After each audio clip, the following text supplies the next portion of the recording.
زه بسم الله الرحمن الرحیم خوندم آپشن کې دا درې ټیک مارک ول شو منی ټول باندې سلیکشن کله چې مې انتخاب کړی ته منی ټول بار ته شي چې دا بولډ ایټالیک او انډرلاین دا درته شي دا ماته کار نه کوي درغه ساته پرې دا کار نه کوي ځکه چې کته سي انتخاب مو کې دا کار نه درته کوي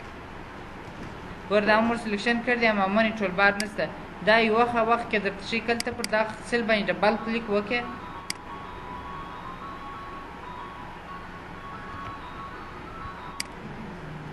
نو دای کار نه کوي کله چې تاسو په دغه دا صفحه او دا خو انتخاب دی یعنی اکټیو سیل د کار نه درته کوي پر دا باندې به ډبل کلیک کړئ دا خاص انتخاب کې بیا تاسو مونږ ټول بار شي سیدی دغه څنګه درته شي چې سلیکشن وکړي هغه سیل کې به هغه خط انتخابوي بیا درته شي کوم دا ټیک مارک کو سنجست کې بیا دا نه درته شي اوکې که اوس کله ته مو سر نږدې کې دا انتخاب کې نه درته شي مونږ او دا چک مارک ورکړي درته شي بیا دلته په سیلرو وایي شو کویک انالایزز آپشن اون سلیکشن کله چې مې انتخاب وکړي ته ماته کویک انالایزز راته شي کویک انالایزز دا معنا چې ډېر ژر تجزیه وسي چې په هغه کې د ده څخه مطلب چارټونه دي چې موږ غواړو چې دته کنډیشنل فارمټینګ پر اجرا کړو د څخه استفاده کوو مثلا دا سم انتخاب کړ چې زه انتخاب کوم دلته موږ شي کویک انالایز آپشن شي چې دلته ته کوئ هغه ایکنانو دا پر سیټ کې چې لوړ قیمت چې سودونه ورکړه رنګ یې دار قانونونه دغه ته کویک انالایز آپشن وایي چې ګوره دغه چارټ دی د ټوټل دی د ټیبل دی دا موږ ټوله ویل دي سکوار کلاینز ته دا مرته شي په آپشن باندې کلیک وکړه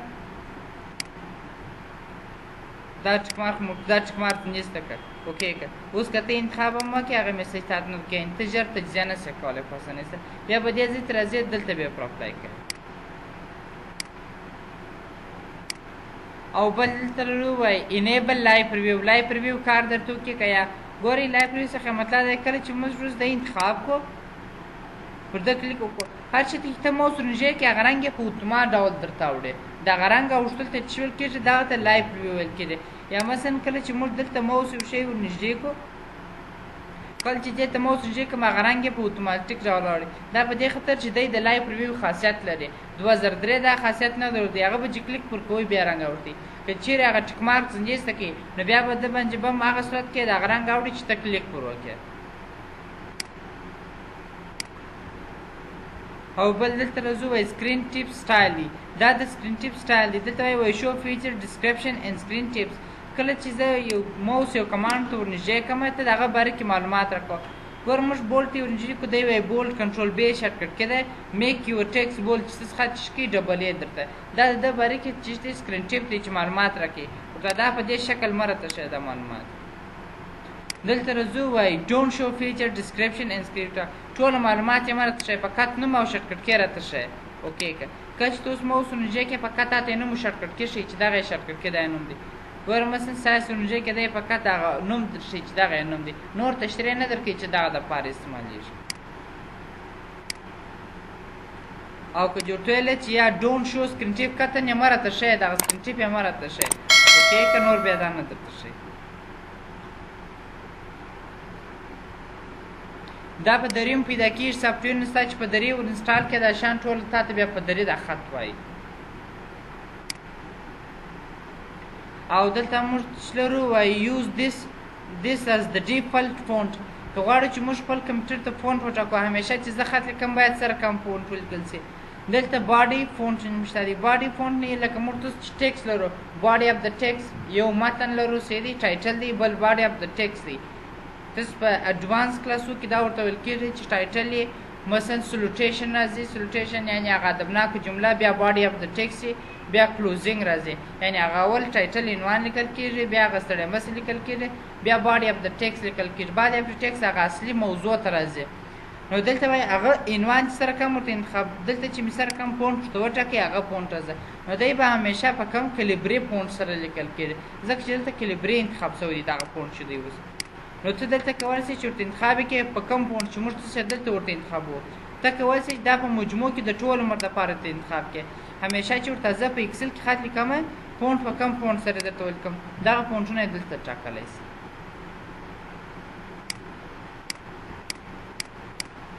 او دلته فونټ سایز دی چې دغه سایز که تاسو پام کړئ دلته اوس سایز څو دی 11 دی همیشه چې خط لیکل کېږي 11 دی ته کولی شې چې دا هر څو 2 ورکړې شپېته ورکړې 50 ورکړې هر څو چې ورته لیکې ورته ویې لیکه بیا چې کله ته په اکسل کې خط لیکې همیشه بیا سایز څو یې 2 یا 3 څلور شي مثلا که ته اتلس انتخاب کړې همیشه چې اوس ته اکسل پروګرام را خلاص کړې خط پشکې لیکې ټول عمر به چې پشکې لیکل کېږي سایز به اتلس وي ضرورت دا 11 ها و دا فون ګوري 22 مې انتخاب کړي اوکې اوس به اکسل اپلا باندې کړي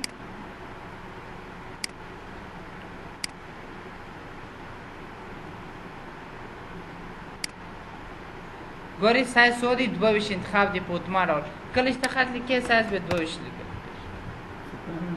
ها و یا صفا خود درته نه لیکي ځکه چې هلته ته خط غټ لیکې نو دا خطونه دی غټ درته ښکاره کوي او بل دلته موږ ته چې لرو دغه سایز یې بېرته 11 ته راواړو ته سایز 11 که او دلته ډیفالټ ویو فار نیو شیټ لرو یعنې نوي شیټ ته ماته ښکاره کوي دا چوکۍ دواړه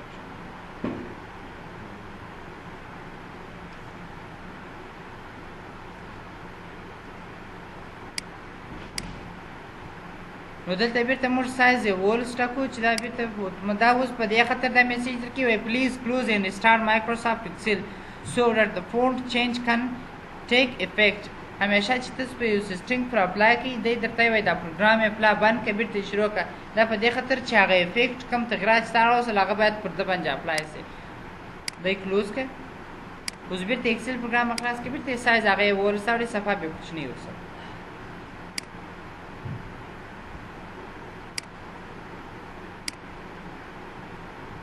او دلته موږ ډیفالټ ویو فار نیو شیټ لرو کله چې زه نوی شیټ را خلاصوم یعنې پر ده باندې کلیک وکړو نوی شیټ خلاصو هغه سره کم درته ښکاره کړم دا موږ تاسو په ویو کې دلته ویل که څه سپی دلته مو هم دا ویلی چې دی یې راته ښکاره کوه سره کم یې ښکاره کوه پیج بریک ویو یې راته ښکاره کوه پیج بریک ویو چې به راته ښکاره کړي ټول سپی بیا کوچنۍ کوچنۍ راته راوستل او هرې صفحې ته بیا پیج 1 پیج 2 پیج 3 نوم بیا ورکړي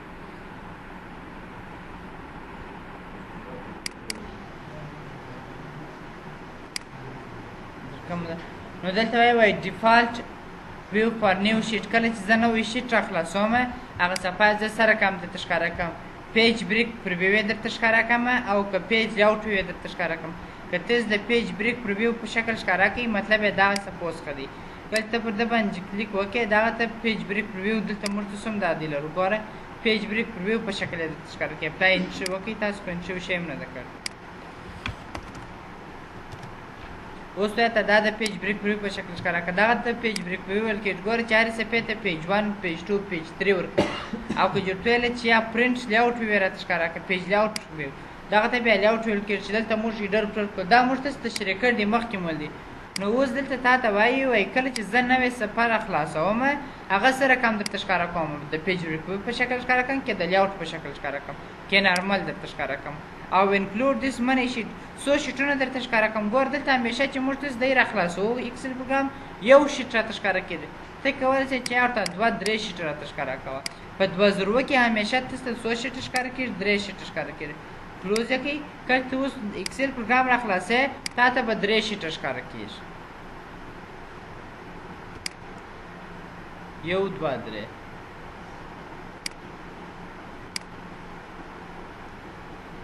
او دلته هم لرو وایي یوزر نیم د دغه یوزر نیم چې دی ګوره پرسنلایز یور کاپي اف مایکروسافټ افیس دغه د مایکروسافټ کمپنۍ افیس چې موږ تاسو انسټال کړ دی نو دغه یوزر نیم چې دی کندهار یونیورسټي دی دا هغه نوم دی کوم چې ته د خپل کمپیوټر ته چې تا یوزر نیم هر شی ورکړی کمپیوټر نوم دی هغه نوم درته ښیي چې دا کندهار یونیورسټي دی او دلته وایي always use this values regardless of sign in to Microsoft Office که دغه ټیک مارک کړی وو همیشه ته ما مایکروسافټ کمپنۍ یا هغه اکاونټ چې ما جوړ کړ دی په live.com کې چې په دې ځای کې ستاسو نوم او دلته ستاسو تصویر درته ښیي نو همیشه ته ما هغه ته چیک کوه ساین ان کوه زه داخل یم پکښې کې او بیکګراونډ یې سره کم راته ښیي سکول سپلای راته ښیي ګورې په دې ځای باندې اوس د مکتب شان دي کلام او کتابچه او کتاب دي ته کولی شې چې دا ورته وایي چې کلاوډ یا دې شي ته وایي ګوره سټیپ ته واړو اوکې که دا سټیپ ته درته وړي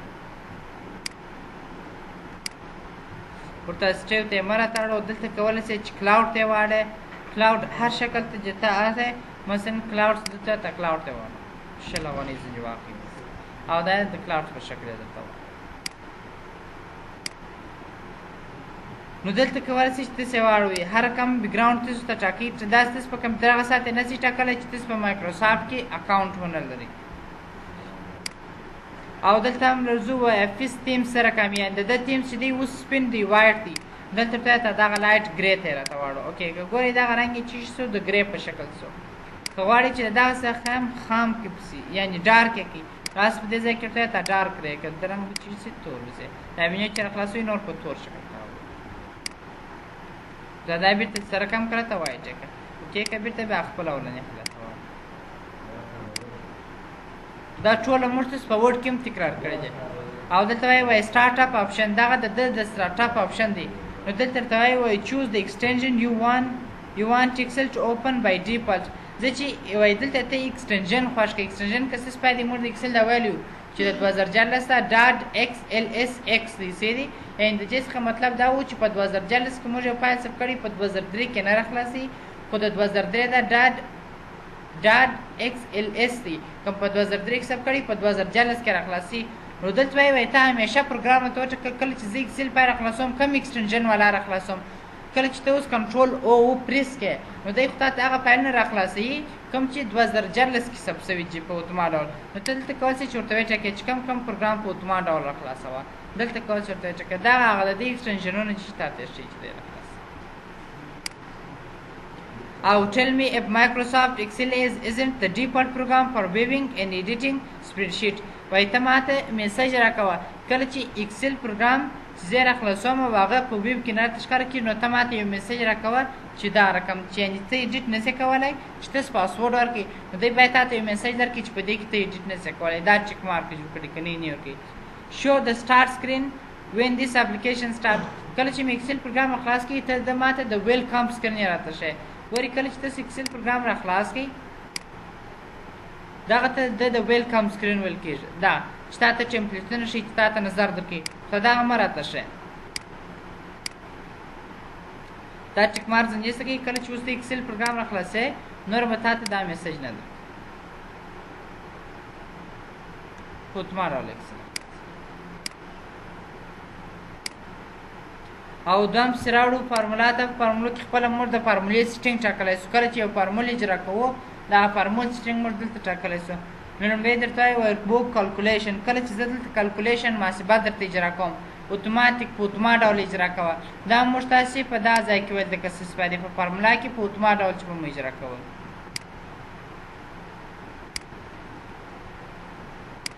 په یاد مو شو اتوماتیک اکسیټ په ډاټا ټیبل یعنې دا معنی د دې مطلب دا و کله چې موږ دلته قیامتونه لیکلي دوه قیامت مو سره لیکلي چې دا راته جمع کړه او داسې به هم دا فارمول پر راکاش کوي کله چې به هم دلته قیامت ولیکئ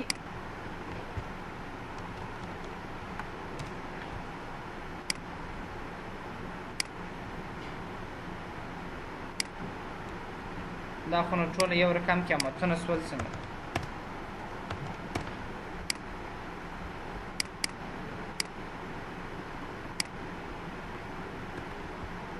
مثلا دا اوس اتوماتیک انتخاب دی کله چې ته راکاش کې پر هر یوه باندې جلا جلا خپل قیمتونه یې درته جمع کوي اما که دلته به موږ ته سره راغلو چې مینول به مو انتخاب کړي مینول دا معنا چې یوازې به دغه قیمت مسلسل درته راوسي هغه فارمول نه پر اجرا کېدي چې زموږ فارمول به غلطېدی هغه سیټینګ په دې ځای کې هم دا دی ستا نو دلته وایي ګوره دلته هم مینول انتخاب دی ځکه چې هلته موږ مینول انتخاب کړي نو دلته په اتوما ډول چې شي انتخابېږي مینول انتخاب کړي نو اتوماتیک په اتوما ډول یې راته اجرا کړه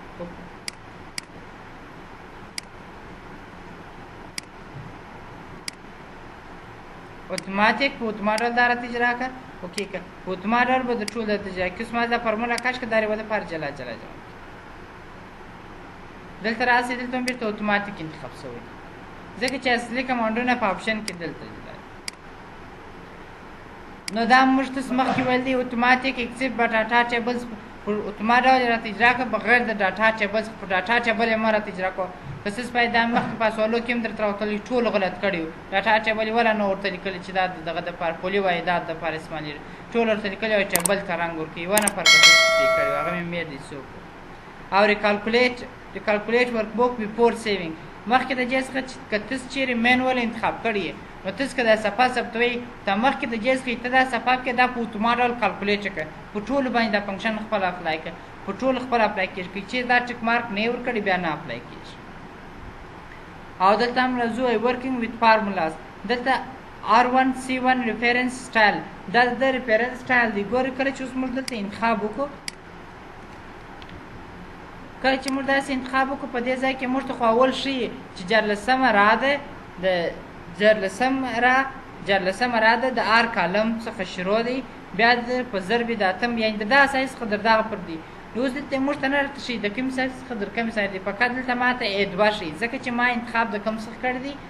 د دویمې را د کالم څخه کړی زور ته هم دا په دې شکل ما راته ښیي ټوله ریفرنس یې راته ښیي ریفرنس یعنې هغه د ده ماخذ راته ښیي ټوله اوکې که کله چې اوس دا انتخاب کې ګور دلته په اتومات ډول درته وایي رسمه را ده د آر کالم دی سیدي دغه آر څه معنا لري دا د کالم د را معنا لري لسمه را ده کالم څوم دی شپږم کالم دی او دلته ګوري دا په اتومات ډول تاسو ته په چی اوړي په 1 2 3 درته واورتل په ای بي سي څخه یې درته ایسته کوي نه ځینې وخت یو څوک درته دا سوال کوي وایي دغه د ای بي سي څخه په 1 2 3 راته واړو ته کواسې په اتومات ډول یې په ده واړې کنټرول بټن ونیسئ په اتومات ډول چې هغه اخري رات هم راولي 16384 کلمونه موږ پکښې او کله ته داسې انتخاب کې دلته تا ته ښیي ستا د آر یو څخه نیولې د آر یو یعنې اول را څخه نیولې بیا در څوم کالم پورې ځو در دغه کالم پورې د اول کالم پورې یعنې اکامتونه یې تا ته ښیي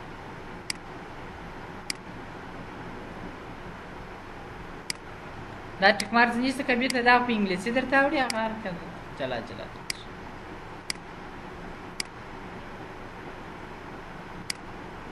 او دلته پس راځو وایي فارمولا اټو کمپلیټ فارمولا په اتومات ډول راته کمپلیټ او د دې څخه مطلب دا دی کله چې موږ تاسو یو فارمول لیکو مساوي ولیکئ مثلا اس ولیکئ هغه نور فنکشن دی خپله درته راولي کوم فنکشن لیکئ ګوره دا د دې لپاره مخنیوی کوي چې فارمول ستا زده یې مثلا سم فنکشن دی زده دی مګر سپیلنګ چې دی سره کم ولیکل سي نو دا ټیک مارک وایي هغه فارمول په اتومات ډول درته ښیي که ته راولاړ سوې دلته دا ټیک مارک ځنیسته کوي اوکې کوي اوس که ته فارمولا لیکې مکمل نوم چې ونه لیکې نه درته اجرا کېږي اوس که مکمل نوم چې ولیکو بیا موږ ته اجرا کېږي اوس راته اجرا کېږي ځکه چې مکمل نوم یې موږ لیکې مخکې د سر تورې ولیکې نور دی خپله درته لیکي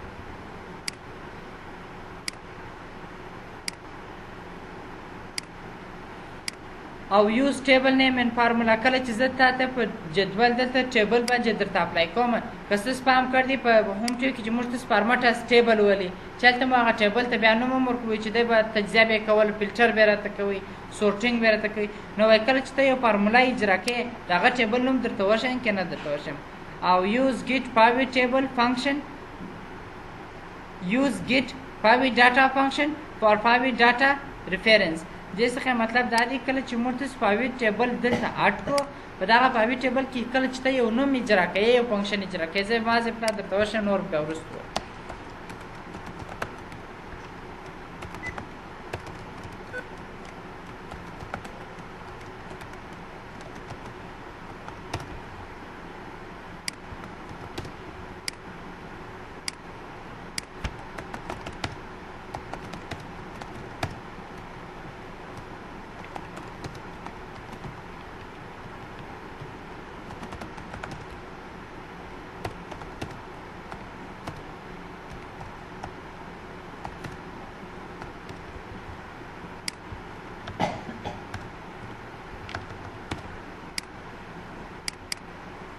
اوس دا مو انتخاب کړل مثلا اپلای زه پاوي ټیبل ته اړو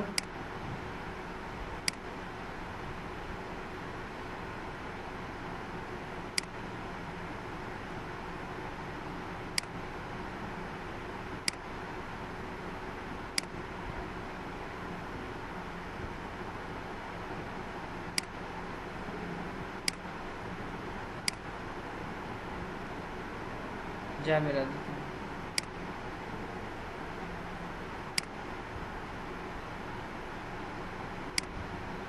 اوس که غواړم چې مثلا زه دلته فنکشن اجرا کوم مساوي سم که اوس خلاص مثلا زه دا ورته انتخاب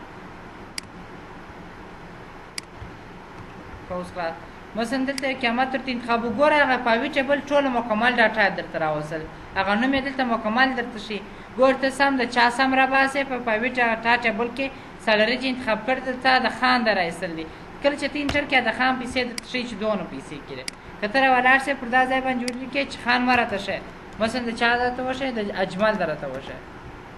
اوکې که په اتمال د اجمل یې درته ښیي چې 15 زره کړي دا بیا وروسته به موږ شاید بیا کار پروسیدي نو دی مکمل درښیي که چې هغه ټیک مارک ځنیسته کوي بیا دا کار نه درته اجرا کېږي اوس که ته راولاړ شې دا ټیک مارک ځنیسته کوي بیا هغه کار نه درته اجرا کېږي او دلته موږ ته چې لرو وایي انیبل بیکګراونډ ایرر چیکینګ کله چې موږ ته یو غلطي په بیکګراونډ کې راشي که ته سپام کړی دی هلته یو زرغونه لیکه ورکړې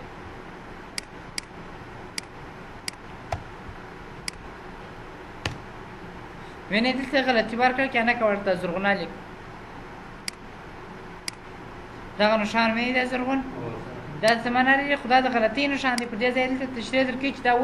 ولې غلطۍ ځکه چې وایي خالي د امپټي سیل دی نو زور ته راځم زور ته همدا غلطي چې ته ماته ښیې څنګه رنګ ورکړه دې ته کولی شئ چې ته دې ته سور رنګ ورکړه اوکې که دا به دا سور رنګ دی وینې چې رنګ یې سور شو درکړه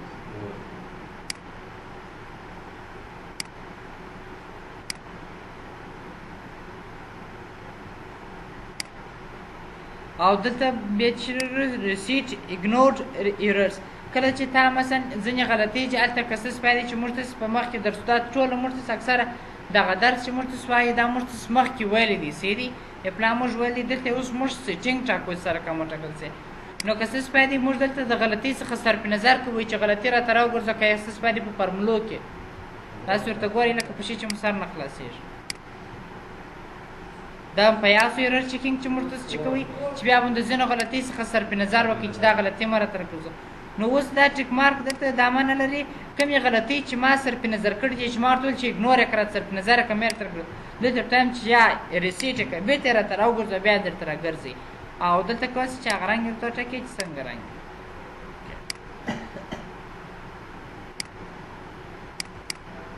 دغه اپشن څخه یې درته چې ډېر ما فارمولو څخه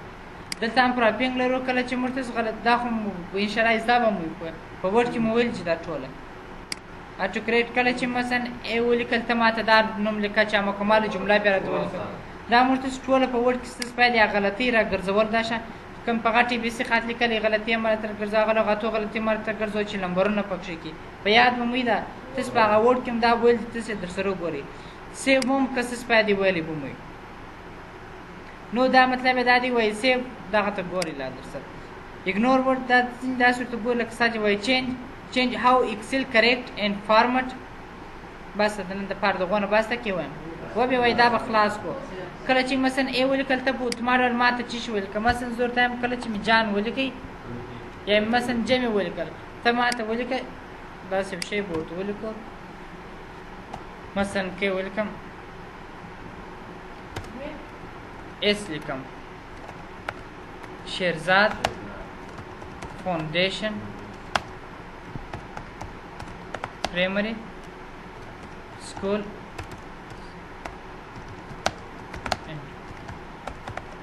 ماډرن سټډیز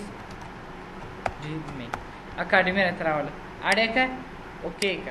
که اوس چې کله ته فقط مازې اس ولیکې سپیس نور دی شیرزاد فاونډیشن پرایمری سکول اینډ ماډرن سټډیز اکاډمي سیدې ټوله معلومات درکړي دغه موږ تاسو په ورډ کې هم که څه سپارې دا مو ویلی وو او دلته بل کولی سئ مثلا دلته دغسې مثلا که ته په کوسو کې راولاړ سې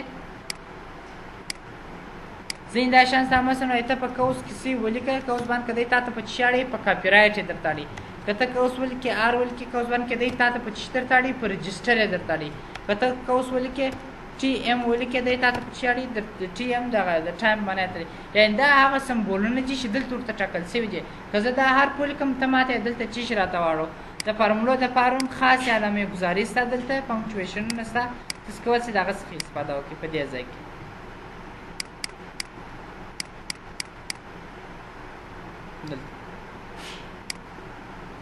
او دلته وایي وین کریکټینګ سپیلینګ ان مایکروسافټ افیس پروګرام دا یوازې پر ورډ پر ایکسل پورې مربوط نه دی یعنې په مجموع کې په ټول افیس کې دا غلطۍ ده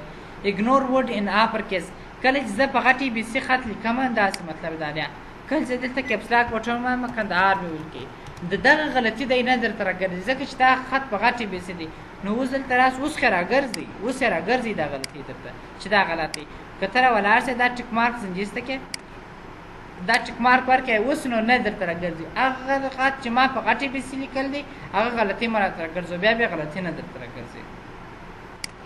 ignore word that contains number هغه لغاتونه راته صرف نظر کوه چې په هغه کې اعداد ورسره غلي مثلا لکه اوس ساین د 15 درجو د مول کې ګوره ساین هم ذکر سو اعداد هم ذکر سول نو ته د دې غلطي ما راته راګرځو بیا بیا غلطي نه تر ګرځي ignore internet in file addresses کچیر ما د انټرنیټ څخه یو شی را کاپي کړي او د انټرنیټ د فایل ادرس او دغه غلطي ما راته راګرځو ځکه چې هغه ادرس دی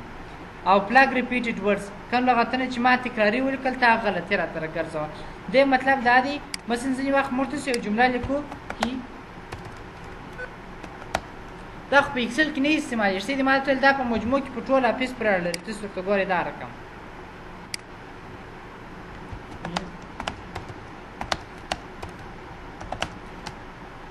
دا اوس یې دا جمله اما سپلنګي غلطي دلته نشته ولې نشته ځکه چې اس سپلنګ دغه رقم دی اس دغه رقم لیکل کېږي اما دلته هغه پلګ ورډ ورکړل شوی دی یعنې که چیرې ما تکرار ولیکي تا هغه راته پلګ راته ویښی چې دا غلطي ده که ته دا ټیک مارک زنجیسته کوي ما درته ویل دا په مجموع کې په ټول افیس پرې هغه په اکسل کې نه عملي کېږي که څه معمولي هم سي معنا نه لري ځکه چې په اکسل کې موږ ویلو چې موږ د جملې بندۍ دپاره نه استعمالو هغه د محاسبې دپاره دی چې محاسبه اجرا کړو نو دلته دا ټیک مارک اوسه دی که ته دا ټیک مارک وزنجیسته کوي بیا تا ته غلطي د جده نه راګرځي وینې غلطي اوس نشته ځکه چې دغه پلګ ورډ دی که ما تکرار لیکي تا غلطي راته راګرځوه نو دا د دغه دپاره دی که چیرې مې تکرار لغات لیکي تا غلطي راته راوګرځو سری که یا ټیک مارک زنجیسته کوي بیا نه درته راګرځي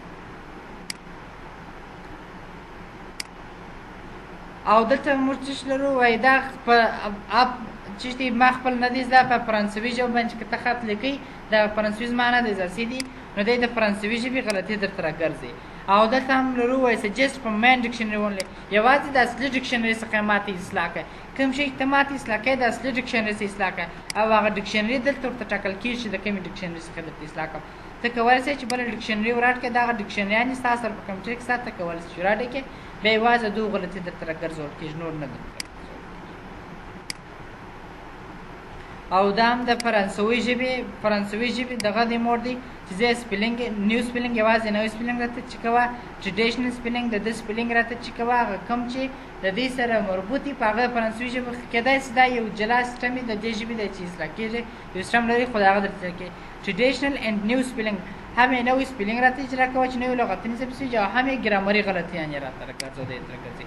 او دا هم د سپینش د اسپانوي ژبې دپاره چې دی دغه د دې خاص لغتونه چې زما نه چې دغه ټیټیو څه معنا لري دغه د دې لغتونه چې کېدای شي دا هم د ټریډیشنل په معنا